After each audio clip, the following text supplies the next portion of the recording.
Good morning student. I am Ashish, your chemistry PGT. Today I will discuss balancing of chemical equation.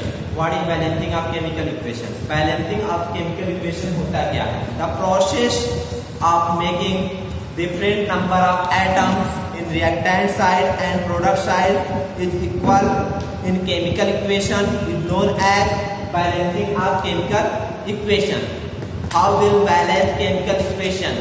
हम chemical equation को कैसे balance करेंगे उसके विषय में अब डिस्कस करेंगे। तो हम बता दें कि किसी भी केमिकल इक्वेशन को बैलेंस करने के लिए हम एक मेथड यहाँ पे अप्लाई करते हैं, वो भी क्या होता है, हीट एंड ट्रायल मेथड। कौन सा मेथड? मेथड में हीट एंड ट्रायल मेथड के द्वारा हम केमिकल इक्वेशन को क्या करते हैं, बैलेंस करते हैं। तो सबसे पहले यहाँ पे हम ये भी जान लें कि जो हम केमिकल इक्वेशन को बैलेंस करते हैं वो हमारा सिंपल केमिकल इक्वेशन होना चाहिए। सपोज करते हैं कि हम कोई एग्जाम्पल लेते हैं जो अनबैलेंस आ रहा स्केलेटल केमिकल इक्वेशन है, उसको हमको बैलेंस करना है। सपोज करते हैं हमारे पास एग्जाम्पल जो है वो क्या है, for example unbalance chemical equation H2 plus O2 gives out H2O ले लेते हैं, तो H2O। तो अब हम सबसे पहले चेक करते हैं कि जो number atom in reactant side में है, जितने हाइड्रोजन या ऑक्सीजन के उतने ही हाइड्रोजन और ऑक्सीजन के जो नंबर ऑफ एटम है प्रोडक्ट साइड में है या नहीं है। तो हम सबसे पहले यहाँ पे लिखते हैं रिएक्टेंट साइड और उसके बाद यहाँ पे लिखते हैं प्रोडक्ट साइड। अब number of hydrogen atom, number of hydrogen atom is equal to number of hydrogen atom is equal to 4 numbers of oxygen atom is equal to number of oxygen atom is equal to 2। तो हम यहाँ पे देखते हैं कि जो reactant side है उसमें नंबर ऑफ हाइड्रोजन एटम जो है 2 है और प्रोडक्ट साइड में नंबर ऑफ हाइड्रोजन एटम 4 है, और वहीं पे number of oxygen atom in reactant side 2 है और number of oxygen atom in product side 2 है। कहने का मतलब यहाँ पे जो हमारे बोथ साइड में हम देखते हैं डिफरेंसेस जो शो कर रहा है हाइड्रोजन एटम शो करता है और ऑक्सीजन एटम हमारे क्या है, सेम है। तो हम कह सकते हैं कि हमारा अनबैलेंस केमिकल इक्वेशन है। तो इसको हम हीट एंड ट्रायल मेथड से कैसे बैलेंस करेंगे? सबसे पहले हम क्या करते हैं, इसमें देखते हैं कितने का डिफरेंस शो कर रहा है, 2 का डिफरेंस हाइड्रोजन एटम शो कर रहा है। तो हम उस नंबर में कितने करने का मतलब हाइड्रोजन एटम की जो नंबरिंग है उसको बैलेंस करने के लिए किस नंबर से मल्टीप्लाई करें कि वह इक्वल हो जाए।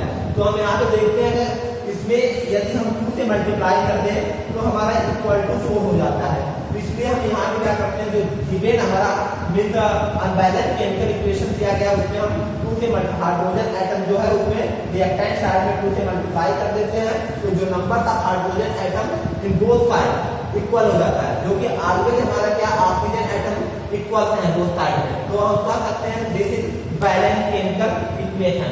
अब सेकेंड एग्जांपल की अगर हम बात करें यहाँ पे,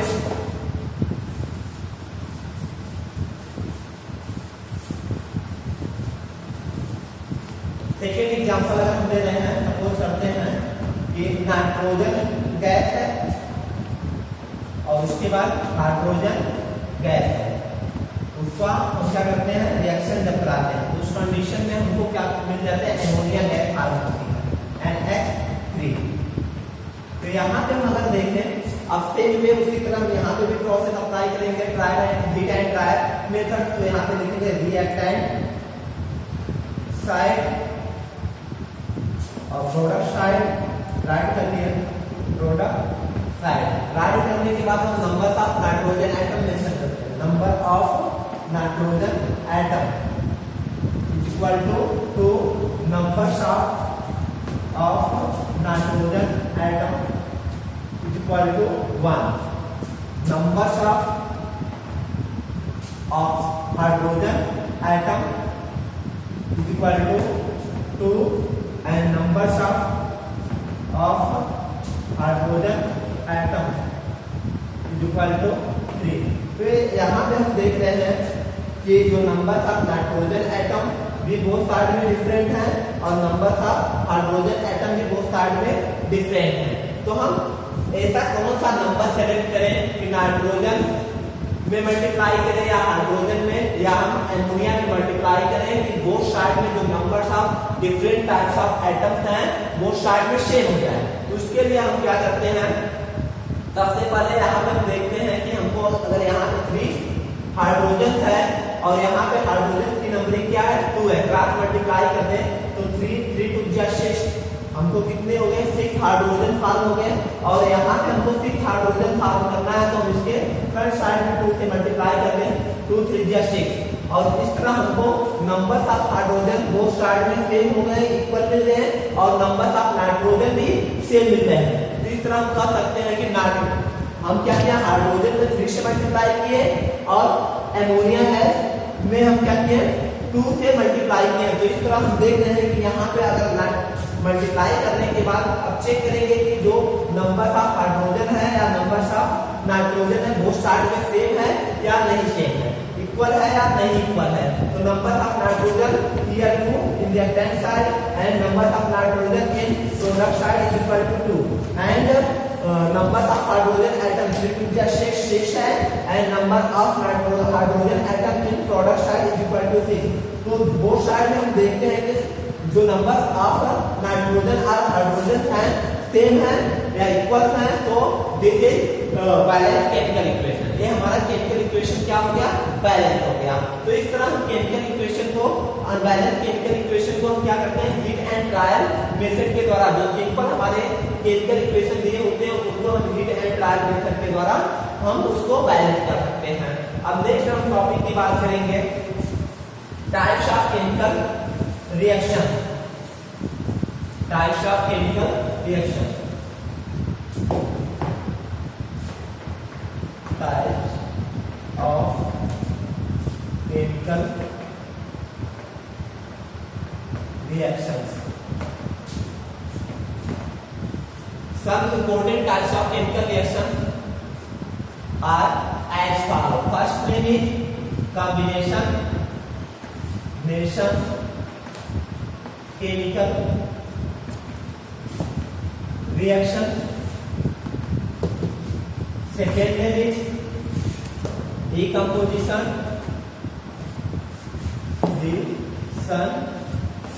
chemical reaction.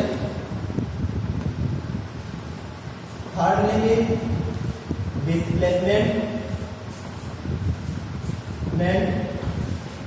chemical reaction. Fourth name is double displacement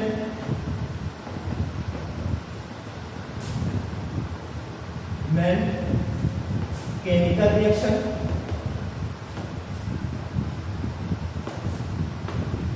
And fifth name is redox chemical reaction. And last utilization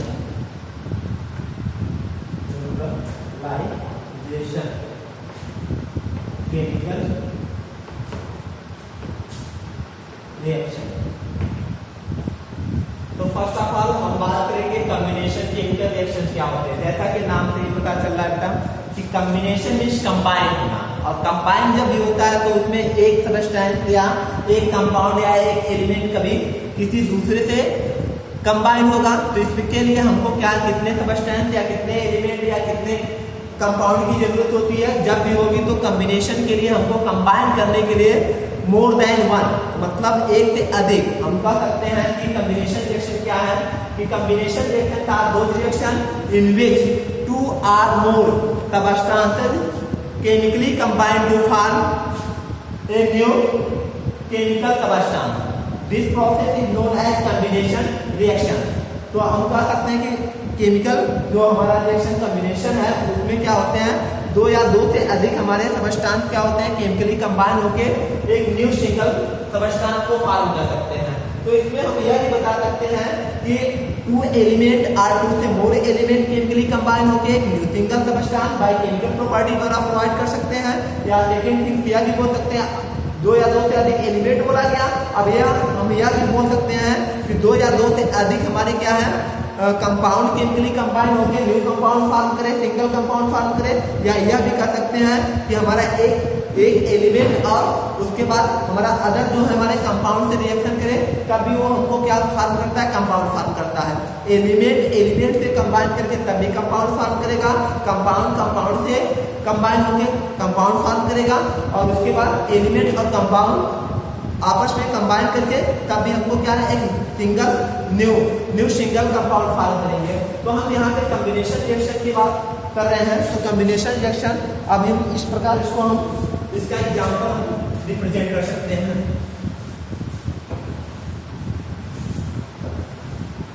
जैसे for example C+O2 gives out CO2 means अगर हम क्या करते हैं, कार्बनिक सबस्टेंस को ऑक्सीजन के प्रेजेंस में बर्निंग करेंगे तो उस कंडीशन में हमको कार्बन डाइऑक्साइड, हीट एनर्जी और वाटर रिलीज होता है।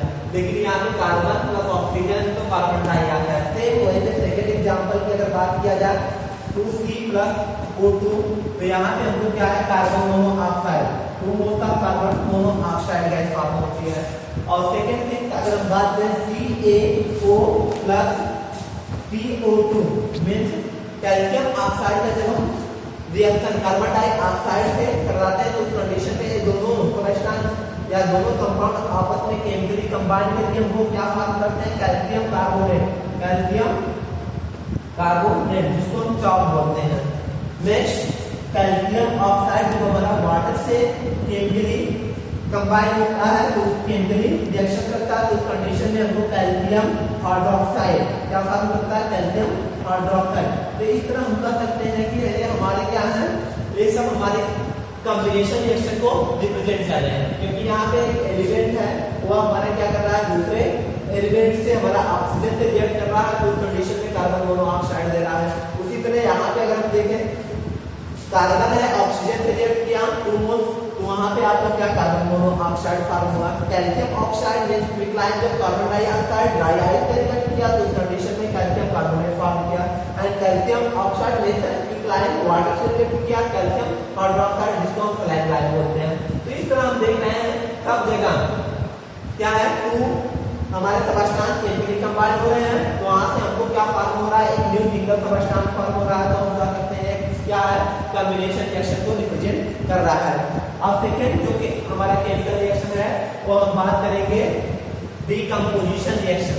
डीकंपोजिशन रिएक्शन क्या होता है उसके विषय में बात करेंगे। What is decomposition reaction?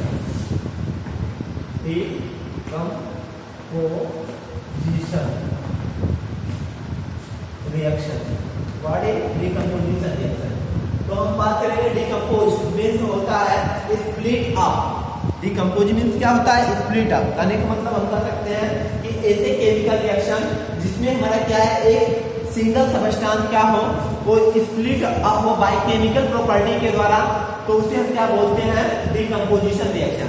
और जो केमिकल प्रॉपर्टी यहाँ पे अप्लाइड किया जाता है तो आपका थर्मल एनर्जी के फॉर्म में हो सकता है, हीट एनर्जी के फॉर्म में हो सकता है, या इलेक्ट्रिसिटी के फॉर्म में हो सकता है। तो उसके बेसिस पे हम डीकंपोजिशन रिएक्शन को 3 कैटेगरीज में कैटेगराइज कर सकते हैं। अगर थर्मल एनर्जी हम उसको प्रोवाइड कर रहे हैं रिएक्शन को कंप्लीट कराने के लिए, तो उस कंडीशन में हम उसको बोलते हैं थर्मल केमिकल रिएक्शन। और उसके बाद दूसरा जो अगर हम उसको इलेक्ट्रिसिटी प्रोवाइड करते हैं उस केमिकल रिएक्शन को कराने के लिए, तो इसको इलेक्ट्रोकेमिकल रिएक्शन बोलते हैं। और वहीं पे हम क्या करते हैं कि अगर हम सनलाइट के प्रेजेंस में केमिकल रिएक्शन कराते हैं तो उसको हम बोलते हैं फोटोकेमिकल रिएक्शन। मीन्स अब हम बात करेंगे डीकंपोजिशन रिएक्शन क्या होता है। डीकंपोजिशन रिएक्शन आर दो reaction in which a single substance split up into 2 or more new substance is known as decomposition reaction. For example, it is opposite. This means the decomposition reaction is opposites of the combination reaction. For example, calcium carbonate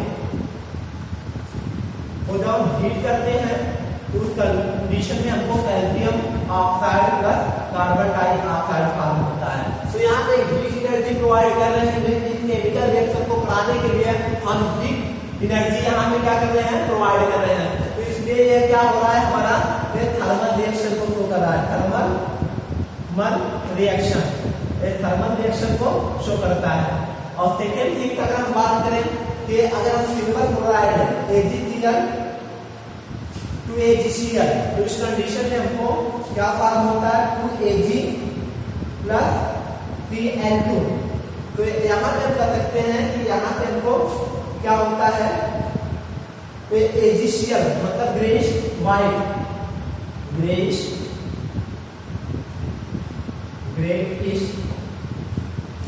white colour का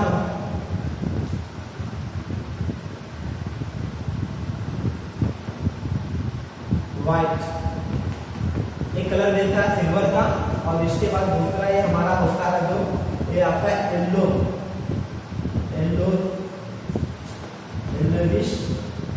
green colour provide करता है इसका chlorine का।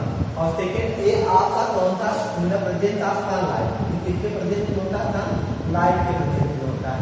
अब इसको हम sunlight में लिखते हैं HNu भी रिप्रेजेंट करते हैं। HNu में छोटा ना क्वांटा क्योंकि आपके सनलाइट रेडिएशन में प्रेजेंट होता है, इसलिए HNu से भी रिप्रेजेंट कर सकते हैं। आज का सेकेंड एग्जांपल ले सकते हैं AgBr, तो AgBr इसका भी सेम में सनलाइट के प्रेजेंस में रिएक्शन कराते हैं, 2Ag प्लस Br2 फॉर्म होता है। तो यहाँ पे भी आपका ये ग्रे व्हाइट कलर देता है सिल्वर का, और दूसरा ये रेड ब्राउन कलर ब्लूमिंग का देता है। तो यह हम कह सकते हैं कि यहाँ सनलाइट के प्रेजेंस में रिएक्शन हो रहा है, इसको रिप्रेजेंट कर रहा है आपका कौन सा, फोटोकेमिकल रिएक्शन को कर रहा है, फोटोकेमिकल रिएक्शन को शो कर रहा है। अब नेक्स्ट हम बात करेंगे जो इसमें बचा है, थर्मल तो हो चुका पहला, फर्स्ट जो थर्मल रिएक्शन तो हो गया डिकम्पोजिशन में, सेकेंड आपका क्या हो गया फोटोकेमिकल, और थर्ड हम बात करेंगे आपका इलेक्ट्रोकेमिकल रिएक्शन। अब इलेक्ट्रोकेमिकल रिएक्शन की बात करें तो इसमें इलेक्ट्रिसिटी प्रोवाइड होना चाहिए। इस रिएक्शन को कराने के लिए हमको इलेक्ट्रिसिटी मतलब इलेक्ट्रिकल एनर्जी की आवश्यकता होती है। तो हम क्या करते हैं, जो थर्ड होगा आपका इलेक्ट्रोकेमिकल डिकम्पोजिशन रिएक्शन में उसकी बात करते हैं। जैसे हमारा वाटर है, इलेक्ट्रोलिसिस जिसको बोलते हैं, 2H2O2 का जब हम क्या करते हैं इलेक्ट्रिसिटी प्रोवाइड करते हैं, इलेक्ट्रिसिटी प्रोवाइड करते हैं, इलेक्ट्रिकल एनर्जी जब हम इसमें प्रोवाइड करते हैं तो ये वाटर क्या होता है, डिकम्पोज हो जाता है या स्प्लिट अप हो जाता है किसमें, हाइड्रोजन और ऑक्सीजन में। तो इस तरह हम कह सकते हैं एक इस रिएक्शन को शो कर रहा है इलेक्ट्रो केमिकल रिएक्शन को रिप्रेजेंट कर रहा है। अब आपका दो केमिकल रिएक्शन कंप्लीट हुए। अब नेक्स्ट हम बात जो करेंगे हमारा जो थर्ड केमिकल रिएक्शन होगा वो आपका होगा डिस्प्लेसमेंट केमिकल रिएक्शन। कौन सा केमिकल रिएक्शन होगा थर्ड हमारा, डिस्प्लेसमेंट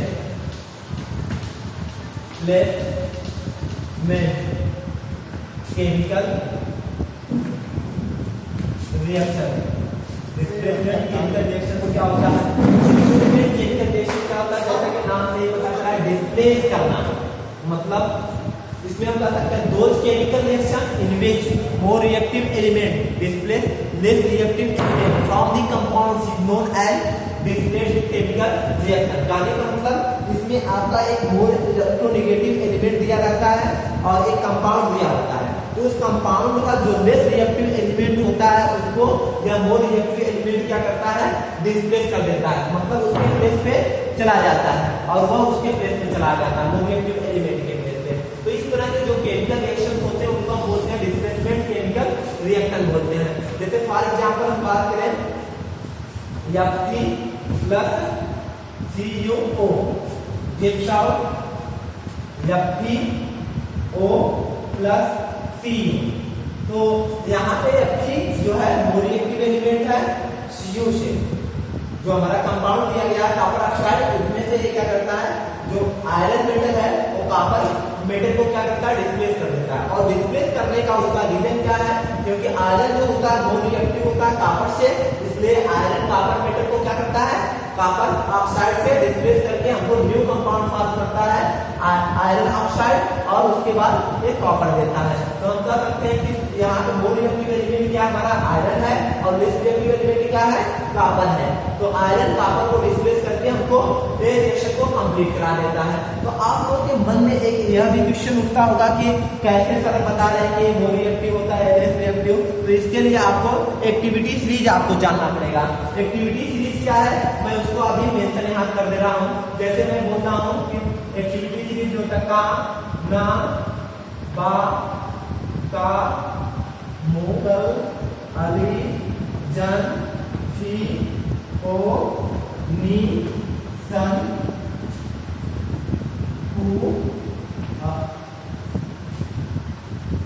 गाना, बा, का, मुगल, अली, जन, फी, ओ, नी, सन, फप, है, उ, अब, आओ, पट। जैसे जैसे हम यहाँ से अगर हम हाइड्रोजन की बात करें, हाइड्रोजन से अगर एबव जा रहे हैं तो वहां पे उसकी रिएक्टिविटी क्या होती है, इंक्रीज करती है।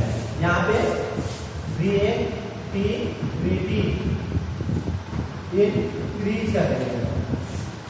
और जब हाइड्रोजन से बिलो, यहाँ पे हाइड्रोजन से बिलो मतलब यहाँ पे नीचे की तरफ जा रहे हैं तो वहां पे रिएक्टिविटी डिक्रीज करती है, रिएक्टिविटी डिक्रीज करती है, डिक्रीज। तो ये आपका एक्टिविटी सीरीज है। इस एक्टिविटी सीरीज या रिएक्टिविटी सीरीज के बेसिस पे हम देखते हैं कि अगर हाइड्रोजन से एबव एलिमेंट जो है वो किससे मोर रिएक्टिव है, किससे लेस रिएक्टिव है, इसके बेसिस पे हम यहाँ से चेक कर सकते हैं। जैसे आयरन और कॉपर है, आयरन की बात करें आयरन आपका यहाँ पे है और कॉपर की बात करें तो यहाँ पे। कॉपर जो है हाइड्रोजन से बिलो है और आयरन जो है हाइड्रोजन से एबव है। तो इस कंडीशन में हम कह सकते हैं कि आयरन की जो रिएक्टिविटी है या एक्टिविटी है कॉपर के कंपेयर वो क्या है, हाई है। इसलिए आयरन जो है कॉपर को कॉपर ऑक्साइड से डिस्प्लेस करके आयरन ऑक्साइड और कॉपर दे देता है। तो हम कह सकते हैं आपका डिस्प्लेसमेंट केमिकल रिएक्शन को रिप्रेजेंट कर रहा है। अब नेक्स्ट हम बात करेंगे इस तरह इसके और भी एग्जांपल दे सकते हैं। इसमें मेन हमको क्या याद रखना पड़ेगा, एक्टिविटी सीरीज इस रिएक्शन को रिप्रेजेंट करने। और इसको इजीली अगर आपसे कोई पूछे कभी कभी इस तरह का रिएक्शन दे दिया जाता है Cu प्लस या FeO गिव्स आउट, तो आपसे पूछ दिया गया कंप्लीट दिस फॉलोइंग रिएक्शन, तो आप क्या करेंगे, सबसे पहले आपको इसको चेक करना